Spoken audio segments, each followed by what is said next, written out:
My name is Jason, and for most of my adult life, I believed I was a man with good instincts. The kind of guy who could read a room, trust his gut, sense when something was off. But the cruelest thing about instinct? It whispers, and most of us are too polite to listen. Brooklyn and I lived in a quiet suburb just north of Seattle, tucked between a mossy stretch of woods and the stillness of the bay. The kind of place where the mist rolls in low every morning and the coffee always smells stronger than it tastes. We moved in 3 years after getting married, convinced this was where our real life would begin. Weekend hikes, a dog eventually, maybe even kids. We painted the guest room pale yellow like that meant something permanent. We were that couple. Brooklyn worked in design, graphic, branding, visual storytelling, whatever they call it now. She had her own little studio downtown that she shared with 2 other creatives. I always admired how passionate she was about her work. The late nights, the endless coffee cups, the notebooks full of ideas that never saw the light of day. It all made her glow in a way I could never replicate. I didn't mind, at least not at first. I had a job in IT, remote most days, the kind of role that paid the bills but didn't ask much of your soul. That morning started like any other, except quieter. The silence had been growing for weeks, maybe months, and neither of us said anything because naming it would make it real. We ate breakfast in near silence, just the occasional clink of forks and the hum of the fridge. I watched her stir her coffee longer than usual, as if waiting for something to rise to the surface. "I've got to swing by the studio," she said, finally breaking the quiet. "A client needs a signature on some rush documents." She said it casually, too casually. I looked up from my plate. She wasn't looking at me, just scrolling on her phone with her free hand. Her voice had a rehearsed rhythm, like she'd practiced it out loud in the mirror. "Oh yeah," I said. "Yeah, just for a bit. Shouldn't be long." She stood and rinsed her mug, already moving away before I could say more. Then she grabbed her bag, kissed the top of my head like I was a sleeping child, and walked out the door. I sat there for a moment, staring at my plate, no longer hungry. Something tugged at the base of my spine, a feeling I couldn't name yet. It wasn't jealousy. It wasn't paranoia. It was instinct, pure and sharp. I hadn't planned to follow her. That part still feels strange to say. I've never been the suspicious type, but I found myself grabbing my keys without even thinking, slipping out of the house and into my car like I was in some dream. A few minutes behind her, I merged onto I-5, heading toward downtown Seattle, or at least that's where I thought she was going. But then she exited early, took a right instead of a left, and suddenly we were going the opposite way, from the city toward the east side suburbs. The road twisted into older streets I barely recognized, framed by second-growth evergreens and the occasional aging gas station. It didn't make sense. Her studio was downtown. I knew that. I'd been there, helped her hang shelves, brought her lunch when she forgot. The kind of little things husbands do when they're still trying. She turned down an old road near Redmond, a quieter area, less foot traffic, less chance of being seen. She parked behind a building with a trendy facade, old wood siding, and a sleek neon sign above the door. The Cedar Room, a bar, one I'd never heard of. I kept driving, circled the block like I was lost, then parked 2 spots behind a delivery van across the street. I waited. 10 minutes. Nothing. 15. Still nothing. My hands gripped the steering wheel like it would keep me from unraveling. 30 minutes passed before she reappeared. She walked out with a different energy. Lighter. Looser. Her stride had a bounce to it, like someone who had just remembered they were alive. She didn't have any folder or document in hand. No signs of a rushed signature for a stressed client. But that wasn't what hit me hardest. It was her hair, tousled in a way it hadn't been when she left the house. Her lipstick looked freshly reapplied, subtle, but noticeable if you knew her face like I did. And I did. At least I thought I did. Then came the moment I still see when I close my eyes. A man stepped out of the bar right after her. Tall, fit, wearing a charcoal dress shirt with the sleeves casually rolled up. I recognized him instantly. Matt. I hadn't seen him in a couple years. He used to work with Brooklyn at the media firm. They co-hosted a podcast together for a while, back when she was still chasing that dream. It was one of those wellness meets storytelling things. Their chemistry had been undeniable even then. Listeners noticed. Friends noticed. I noticed. I remember once back then joking, "You two should just date already." Brooklyn had laughed it off with a dismissive wave. "Matt? God, no. He's like a golden retriever with too much ego." But now here he was, smiling in that same way, like everything was a shared secret. He reached for her gently, brushing a strand of hair behind her ear before leaning in and saying something. She smiled. That real smile. The one that creased her eyes.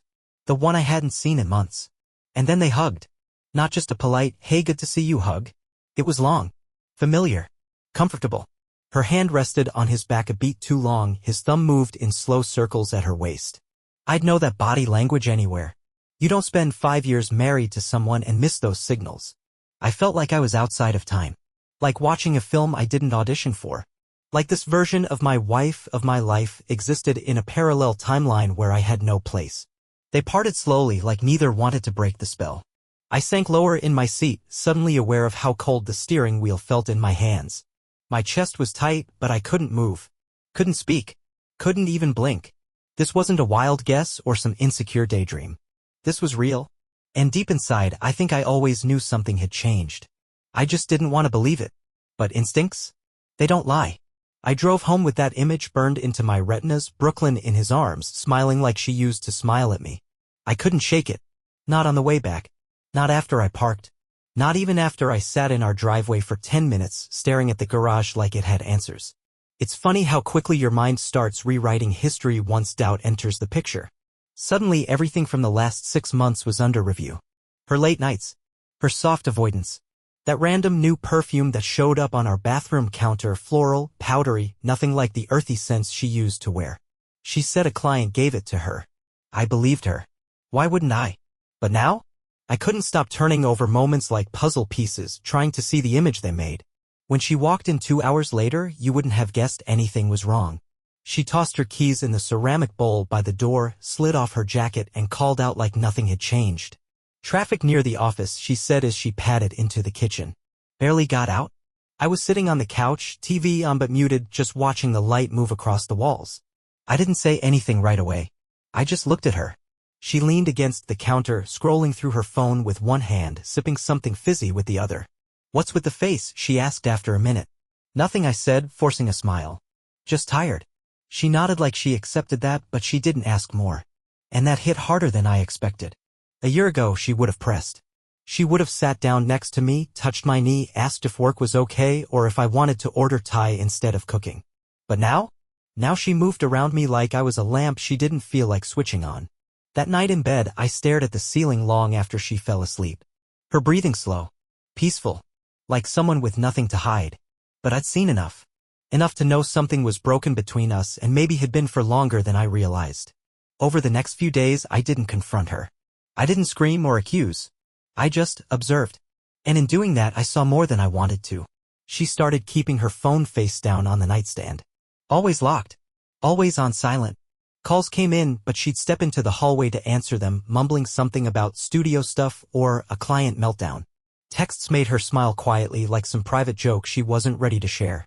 And when I asked what was funny, she'd just shrug and say, "Oh, nothing. Just Megan being ridiculous again." But Megan didn't send roses. That was another thing. A bouquet showed up at the studio the following Thursday. I dropped by unannounced just to say hi. She wasn't expecting me. The look on her face when I walked through the door was not joy. More like mild panic hiding behind a smile. "Hey," I said, holding up the coffee I brought her. "Thought you could use a pick-me-up." "Oh, that's sweet," she said, eyes darting behind me. "It's just crazy in here today. I've got a Zoom in 5. On her desk, next to her laptop, was a crystal vase filled with deep red roses. "No card." "Someone's being romantic," I said, nodding toward them. She laughed, quick and stiff. "Oh, those? Just a client thank you thing." Branding package came through, and they were thrilled. "Nice. Who?" Eric. He runs that juice startup. The one with the terrible logo." I nodded. But my stomach turned. Because I remembered Eric. Young guy. Loud laugh. Met him once at a holiday mixer. Definitely not the type to send flowers. And just like that, the list started.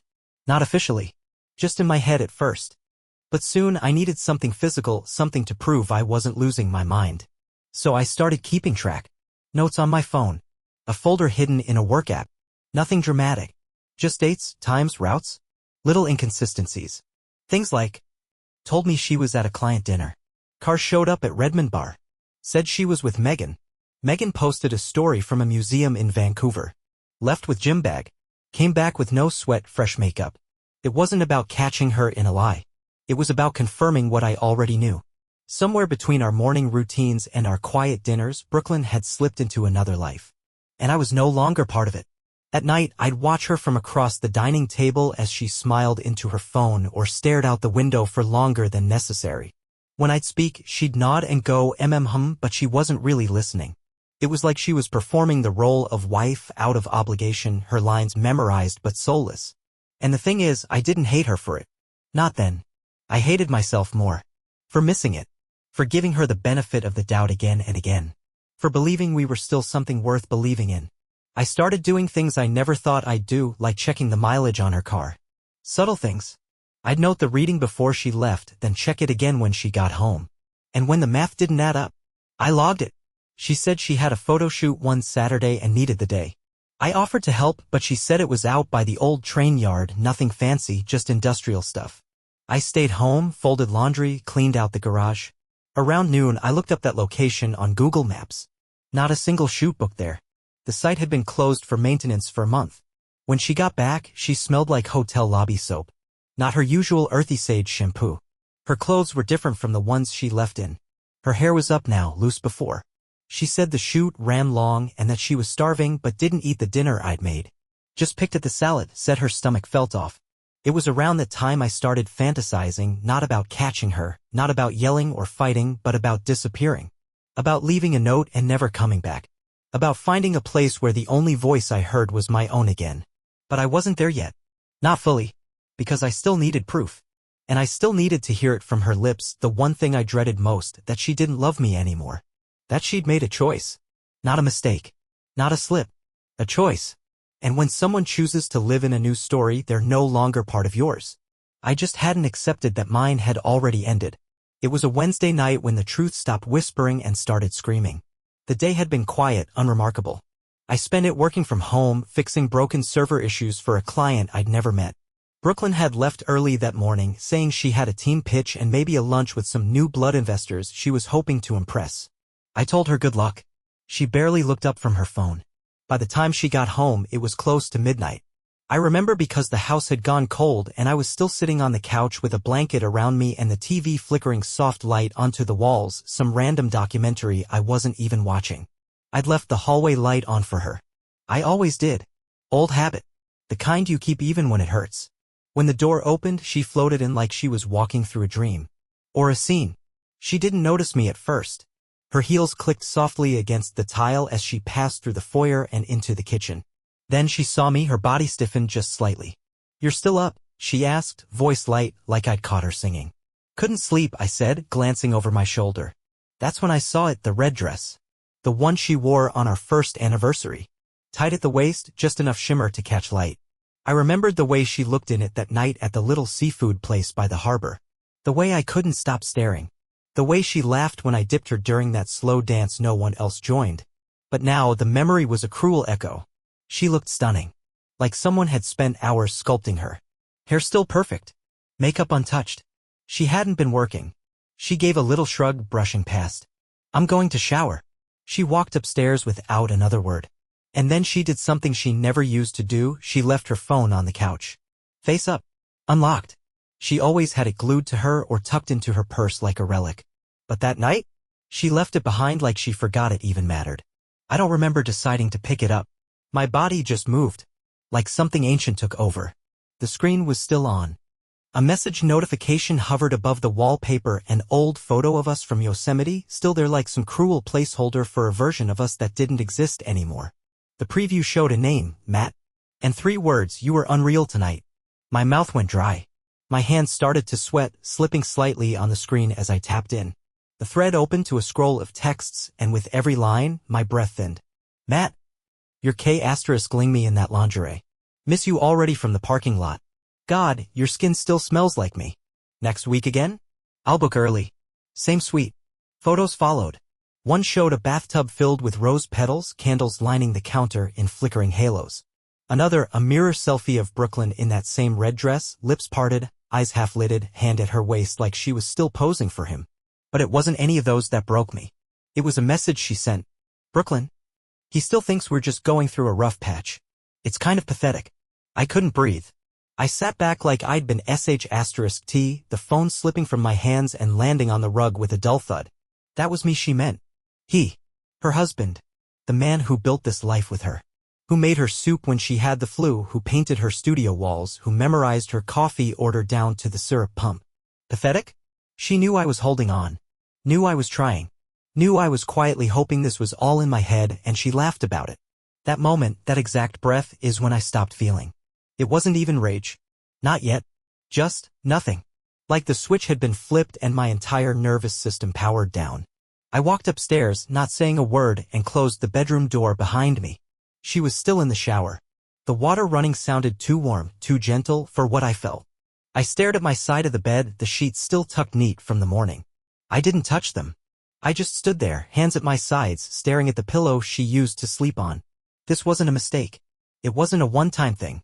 Or a drunken night. Or some sad, lonely misstep that could be walked back.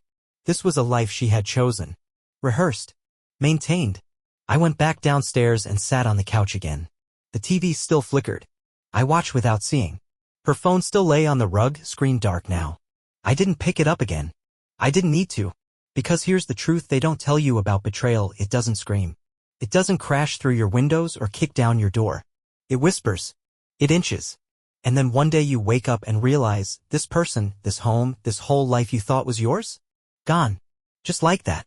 That night I didn't cry. Didn't scream. Didn't even move. I just sat in the dark, the glow of what was left flickering on my face. Because how do you rewind something that was never paused? You can't. You just watch it end. And decide what kind of person you're going to be next. I didn't say a word. Not that night. Not the next morning. Not even when she kissed my cheek and mumbled, "I've got an early call, don't forget trash day." She walked out the door like everything was normal. Like we were still two people living under a shared roof instead of strangers rotating around a center that no longer existed. I watched her go from the kitchen window, coffee in hand, the steam curling past my face like smoke off a battlefield. The red dress was gone. She wore jeans now, a tan sweater, hair tied back. Professional. Composed. A performance with no miscues. But I saw her now. Not the version I loved. Not the one I once imagined buying a cabin with by some quiet lake, sipping wine under string lights, arguing over how to cook trout. No. I saw the version of her who could plan a hotel stay with another man, smile while texting me goodnight, then send him the real message, her body, her thoughts, her time. I had nothing to say to that version. So I said nothing. Instead, I started moving. Not out of vengeance, not even out of heartbreak, but survival. Something in me clicked over into logic. Cold, silent, necessary logic. Like watching a fire spread across the foundation of your house and realizing the only thing to do now is pack what you can and leave. First, the bank. I opened a new checking account in my name only, using an old credit union I joined back in college. Quiet. Local. I transferred just a little at a time, $300 here, $250 there. Enough not to raise suspicion. Enough to create a lifeboat while the ship still looked fine from the shore. Then I backed up my cloud data. Changed my passwords. Logged her out of everything I could: Google Drive, Dropbox, the shared calendar. She probably wouldn't notice, and if she did, she'd think it was a glitch. Next came the lawyer. I drove an hour south to Tacoma just to be sure I wouldn't run into anyone we knew. His office was small, cluttered, quiet. He had silver hair and a voice like worn-out denim. Didn't ask many questions. Just listened as I laid out the facts. When I told him I hadn't confronted her yet, he gave a slow nod. "You're handling this smart," he said. "Clean exit always hurts less than a messy fight." He handed me a checklist, practical, efficient. Things to track. Things to copy. Things to brace for. It felt clinical. But also liberating. That night, we sat at dinner like nothing had happened. Chicken piccata, something she used to love making on lazy Sundays. Except now it was takeout, plated like it was home-cooked. She scrolled through Instagram on her phone, smiling at someone's story. She didn't look at me once. I watched her chew, scroll, sip wine. And all I could think was, I used to know that face. Not anymore. Now I saw someone who had rehearsed detachment. who had perfected the art of smiling with her mouth but not her eyes. Someone who had built a whole second world and still came home every night like the first one was worth showing up for. And me? I wasn't even an obstacle. I was just background. White noise in the life she lived when the hotel keycard wasn't warm in her pocket. Later that night, I sat on the edge of the bed while she brushed her teeth. Her phone buzzed on the nightstand, screen lighting up with a name I didn't recognize, probably some code now. I didn't even flinch. She came out, hair wrapped in a towel, face wiped clean. "You coming to bed?" she asked. "In a minute," I said. I waited until I heard her breathing slow and soften. Then I walked downstairs, opened my laptop, and started copying everything: *TS, location data, timestamps, receipts, email backups. It wasn't just about having proof anymore. It was about building a clean archive of what had happened. A way to remind myself that I hadn't imagined any of it. That the man who sat quietly at that dinner table wasn't paranoid. He was just done pretending. The next day, I bought a prepaid SIM card. Cheap. Untraceable. Slipped it into an old phone I kept in the closet, one she wouldn't recognize. I'd use it to talk to the lawyer, to message a realtor friend I hadn't spoken to in years. Small things. Contingency things. I started looking at apartments, places near the water where the air was cleaner, where no one knew my name. Somewhere I could sit with a cup of coffee and not wonder who she was texting. She kept going through the motions. Left her dirty mugs in the sink. Tossed laundry into the hamper like we weren't already unraveling. One night she mentioned booking a trip to San Diego for a wellness seminar. I almost laughed. Not because it was funny. Because it was lazy. Brooklyn used to be so good at lies that even I was impressed. But now I could see the seams. The recycled alibis. The vague client names. The way she said it's just work, like she believed it. She didn't ask where I was going anymore, either. I started staying out later, coming back with takeout, walking in with bags from places I never used to shop. She didn't question it. I think deep down she knew. Maybe she thought I was doing what she did, building my own secret life. Maybe she hoped I was. Easier than guilt? Easier than confrontation. But the truth is, I wasn't cheating. I wasn't scheming. I was preparing. Not for a fight. For silence. The kind of silence that doesn't slam doors or throw accusations. The kind that simply says, "I'm gone. And when I do leave, I won't yell. I won't write a dramatic letter or leave a tear-stained voicemail. I'll just be missing. From her bed. From her inbox. From her story. The only thing I'll leave behind is space. And maybe she'll sit in it for a while, wondering when I made the choice. But the truth is, I didn't make it all at once. I made it one ignored glance at a time. One skipped kiss. One empty dinner. One red dress that wasn't worn for me. And now? I was just finishing the goodbye she started months ago. It happened at 1:03 a.m. I remember the exact time because I wasn't asleep yet, hadn't been, really, in weeks. I'd been lying in bed with my eyes closed, listening to the rain tick against the windows and wondering how long a man could live in silence before it swallowed him whole. The phone lit up on the nightstand. Unknown number. I almost didn't answer. I figured it was spam. Or worse, Matt, maybe, trying to be clever. But something in me said pick it up. "Hello?" The voice on the other end was quiet. Nervous. Female. "Jason?" "Yeah." "Who is this?" A pause. Then, "It's Megan. I work with Brooklyn." I sat up. Blinked. My heart dropped. "I'm sorry it's late," she rushed on. I don't know how else to do this." I stood up, left the bedroom without a sound, and shut the door behind me. Walked down the hallway and sat on the bottom step of the staircase, heart thudding like a war drum in my chest. "Megan," I said slowly, "what's going on?" Another pause. Then she broke. "I can't keep watching this. I know it's not my place, I know it's messy and complicated, and I should probably just mind my own business, but she's lying to you, Jason. About everything." The air left the room. "Go on." She exhaled shakily. "They've been meeting for months. Brooklyn and Matt. They go to this place called King's Hideout. It's this little wine bar in Bellevue, nobody you guys know goes there. She told us it was just meetings. Branding reviews. But it's not. Everyone knows it." My hand tightened around the phone. "She says things," Megan continued. "At the office. Not a lot, but enough. About how he doesn't see it or how it's not even real anymore. She makes jokes. About you. About how it's just easier to keep the routine going while she figures things out." She paused. "I'm sorry. I shouldn't be saying this." "No," I said quietly. "You're doing the right thing." "There's more," she said softly. "It's not just Matt." I didn't speak. I just listened. "There was someone else," she whispered. "Eric." He's not around anymore, moved back to San Diego, but last fall when she went on that design conference trip, she didn't go with the team. She went alone. Met up with him. We only found out because someone saw a photo tagged by mistake. She untagged it, deleted it, acted like nothing happened. But we all saw. I closed my eyes.